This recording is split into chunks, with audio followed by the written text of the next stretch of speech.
Hello everyone, I'm so happy for having you in my class today. Hopefully you are fine and healthy. Let's study English together.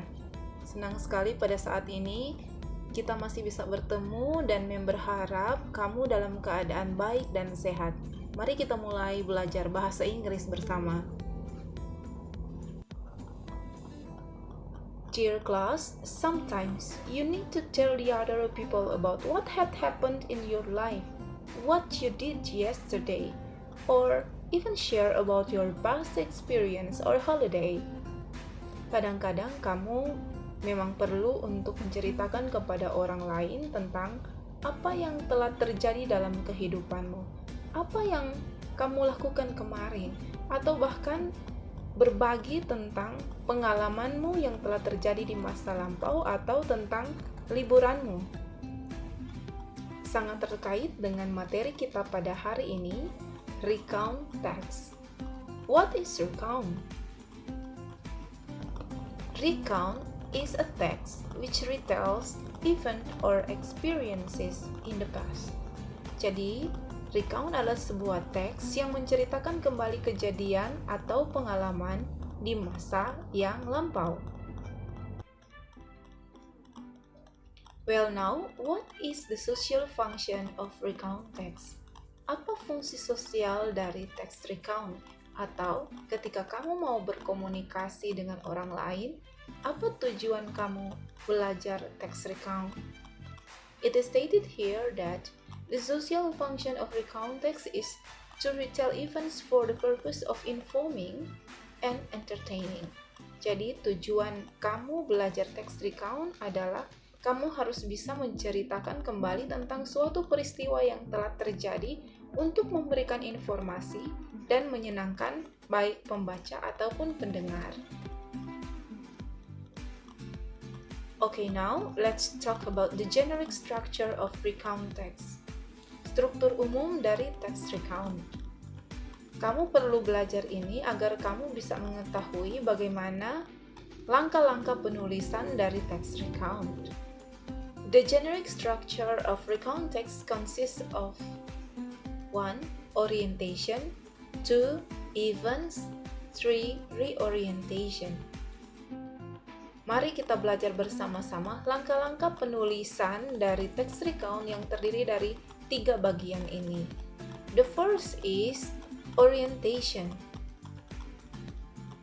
It gives the readers the background information needed to understand the text, such as who was involved, where it happened, and when it happened. Yang perlu kamu tulis pada bagian orientation adalah latar belakang informasi yang dibutuhkan agar teks bisa dipahami dengan baik, seperti siapa yang terkait, di mana dan kapan itu terjadi. The second, events. Describing series of events that happened in the past. Apa yang perlu kamu tulis di bagian kedua ini? Kamu harus menggambarkan tentang serangkaian peristiwa yang terjadi di masa lampau. The third, reorientation.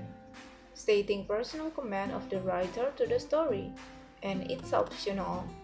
Pada bagian akhir dari teks recount ini, menyatakan komentar pribadi dari penulis tentang kisah yang disampaikan. Dan bagian ini bisa ada, bisa tidak. Well class, at this moment I would like to give you a simple example of recount text. Saat ini Mem akan berikan kamu sebuah contoh yang sederhana dari teks recount. Let's discuss it together. Mari kita diskusikan teks tersebut bersama-sama.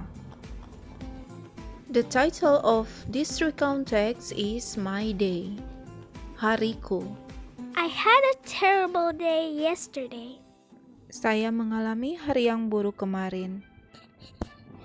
First, I woke up an hour late because my alarm clock didn't go off.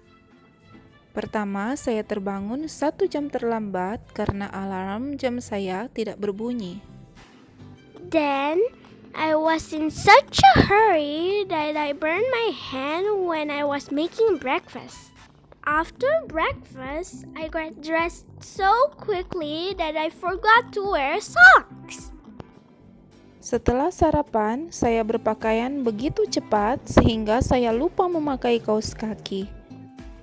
Next, I ran out of the house trying to get the 9:30 bus, but of course I missed it. Selanjutnya, saya lari keluar rumah sambil mencoba naik bus pukul 9.30, tapi tentu saja saya ketinggalan bus. I wanted to take a taxi, but I didn't have enough money. Saya ingin naik taksi, tapi saya tidak punya cukup uang. Finally, I walked the 3 miles to my school only to discover that it was Sunday. Akhirnya, saya berjalan sejauh 3 mil ke sekolah saya hanya untuk mengetahui bahwa hari itu adalah hari Minggu. I hope I never have a day as the one I had yesterday. Saya harap saya tidak pernah mengalami hal seperti hari kemarin. Well, my students, you see, that's the simple example of recount text. Now, what is the characteristic of recount text? Kamu telah lihat sebuah teks yang sederhana dari recount atau pengalaman seseorang yang terjadi di masa lampau, dan sekarang mari kita lihat ciri-ciri dari teks recount.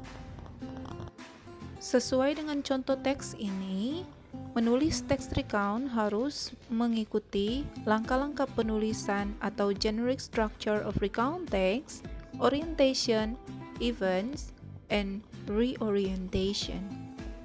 Ini beberapa hal penting yang juga perlu kamu perhatikan dalam penulisan teks recount.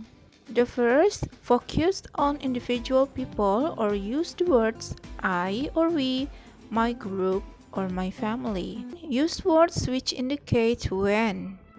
Kedua, menggunakan kata-kata yang mengidentifikasi kapan terjadinya sesuatu. For example, yesterday, last week, last year. Perhatikan juga tempat di mana terjadinya sesuatu, where the events took place. Contohnya, at the beach, at home, at school. Text recount selalu ditulis dengan past tense. Contoh, last week my family and I went to Bunaken Island. Minggu lalu, saya dan keluarga saya pergi ke Pulau Bunaken. Hal penting lainnya, kita juga perlu memperhatikan kata penghubung. Disebut dengan conjunctions atau chronological connectors. For example, then, before, and, after, the first day, or finally. Dear class, this is the end of our discussion about recount text. Please keep studying. Remember, practice makes perfect. Thank you.